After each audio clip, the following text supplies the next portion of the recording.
वसुदेव जी और कुंती अति महान थी और महाराज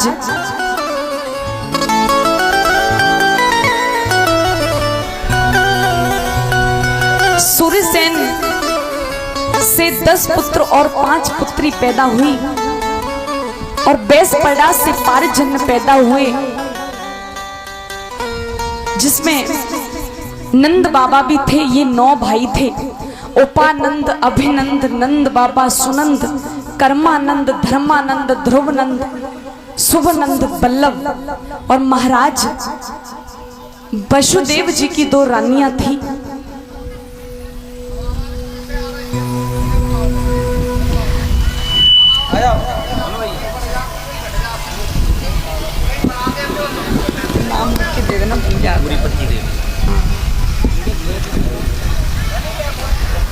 और महाराज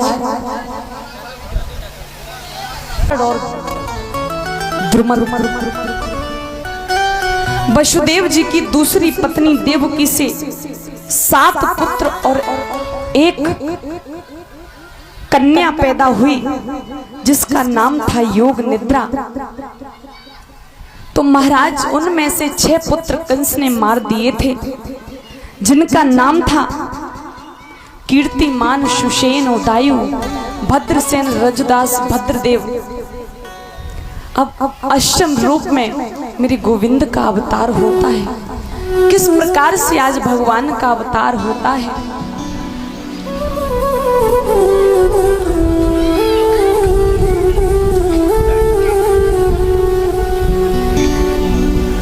और इसी बीच में कलश वाली कन्या बाहर आ जाए। हरेंद्र भैया जी हम लोगों को माला पहना करके सम्मानित कर रहे हैं।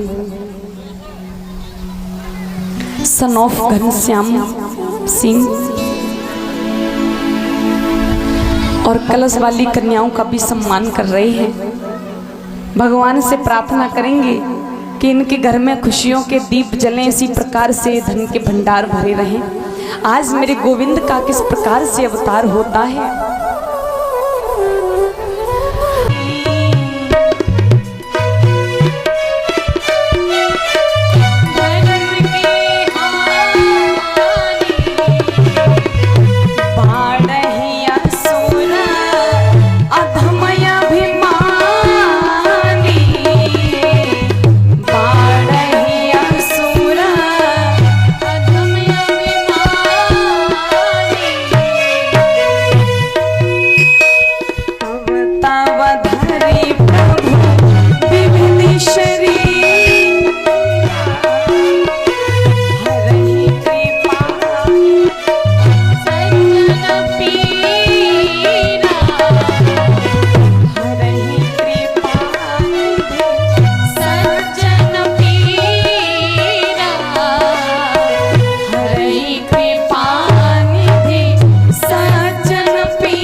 जब जब हुई धर्म की हानि, बाढ़ ही असुर अधम अभिमानी। भगवान इस पृथ्वी पर अवतार कब लेते हैं और क्यों लेते हैं। सूत जी महाराज ने बड़ा सुंदर उत्तर दिया है। जब जब इस पृथ्वी पर धर्म की हानि होती है, अधर्म की वृद्धि होती है, जब जब इस पृथ्वी पर पापी अत्याचार, अनाचार, दुराचार बढ़ने लगते हैं, तब मैं इस पृथ्वी पर आकर दुष्टों का संहार करता हूं और धर्म की पृथ्वी पर पुनः स्थापना करता हूं। अरे तव तव धरे प्रभु विविध शरीरा, तव तव धरे प्रभु विविध शरीरा। तब तब प्रभु विविध रूप धारण करके आते हैं और अपने सजनों की पीड़ा का भगवान हरण कर लेते हैं। श्री सुखदेव जी समझाते हैं, राजन परीक्षित, आज मथुरा में देवक की पुत्री देवकी, कंस की बहन देवकी, इसका विवाह वसुदेव जी के साथ में निश्चित होता है। तो बड़ी विधि विधान के साथ में विवाह करता है। बड़ा प्रेम करने लगा अपनी बहन से। अरे रथ में चलाऊंगा, विदा मैं कराऊंगा, मैं स्वयं छोड़ने जाऊंगा। लेकिन भैया जिम धनु अंकुश औरत बिलाई, नवन नीच की अति दुखदाई। नीच व्यक्ति कभी भी सरलता का परिचय दे, उस पर भरोसा नहीं किया जा सकता। जिम धनु अंकुश औरत बिलाई, नवन नीच की अति दुखदाई। आज बड़ा प्रेम करने लगा अपनी बहन से। उसी समय आकाशवाणी हुई, अरे कंस, इसी देवकी का अष्टम पुत्र तेरा काल होगा। दौड़ करके आता है, देवकी के केशों को पकड़ करके खींचता है। तत्काल देवकी के केशों को पकड़ करके खींचता है। श्री सुखदेव जी समझाते हैं, राजन परीक्षित, आज वसुदेव जी दौड़ करके आए हैं और अपनी पत्नी का रक्षण करने लगे। कहने लगे, अरे नहीं नहीं, ये आप क्या करते हो, ये आपको शोभा नहीं देता। और अपनी पत्नी का रक्षण करने लगे। अरे नारी निंदा मती करे, नारी नर की खाना, और नारी से पैदा भये ध्रुव प्रहलाद समान।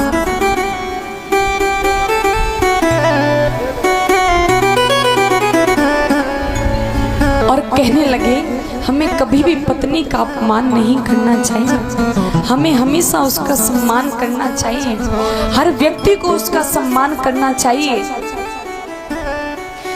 क्योंकि संसार में पत्नी जैसा कोई दूसरा हो ही नहीं सकता। कभी माँ भी उतना प्रेम नहीं करती जितना कि पत्नी करती है।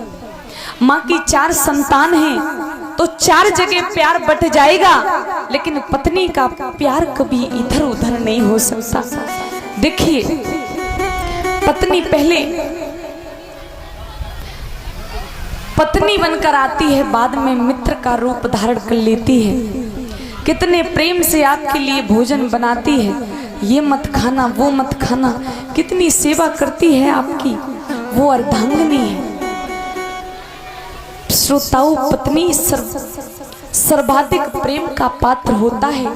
जिन घरों में पत्नियों के साथ हाथापाई की जाती है, जिन घरों में पत्नियों के साथ गाली गलौज की जाती है, जिन घरों में पत्नियों के साथ अभद्र भाषा का प्रयोग किया जाता है, उन घरों में लक्ष्मी हमेशा रूठ करके चली जाती है। उन घरों में कभी बरकत नहीं हुआ करती। इसलिए दौड़ करके आते, कहने लगे, महाराज ये आप क्या करते हो, ये आपको शोभा नहीं देता। देखिए, जीवन में यदि सबसे अधिक कोई प्रेम करने वाला है तो वो है पत्नी। जीवन में यदि सबसे अधिक कोई ख्याल रखने वाला है तो वो है पत्नी। जीवन में यदि सबसे अधिक कोई सेवा करने वाला है तो वो है पत्नी। इसलिए हमें हमेशा उसका सम्मान करना चाहिए, हर व्यक्ति को उसका सम्मान करना चाहिए। मैं ये नहीं कहती कि आप थाली लेकर के उसकी आरती उतारो, मैं सिर्फ इतना कहना चाहती हूँ कि आप उसके प्रेम को समझो, बस उसी से बेड़ा पार हो जाएगा। और इधर वसुदेव जी ने आकर के वचन दिया कि मेरी जो भी संतान होगी हम तुम्हें लाकर के सौंप देंगे। तो इधर श्री सुखदेव जी समझाते हैं, राजन परीक्षित, आज धीरे धीरे समय बीता है। जब देवकी मैया ने पहले पुत्र को जन्म दिया, उस पुत्र को लेकर के वसुदेव जी कंस की सभा में पहुंचे हैं। तो कंस बड़ा उदास बैठा है।